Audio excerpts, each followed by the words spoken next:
Hi everyone, in front of me I've got LENOVO Tab P12 Pro, and let me share with you how to reset your preferences on this device.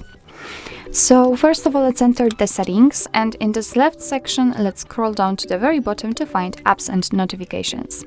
Now all we have to do is to simply tap on see all 62 apps, of course 62 in my case, and now just tap on the three dots icon in the right upper corner.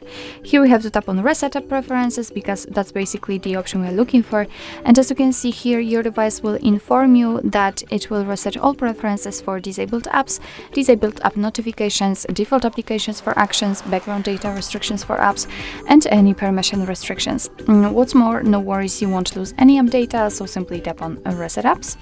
And basically that's all. This is how to reset app preferences in your LENOVO Tab P12 Pro.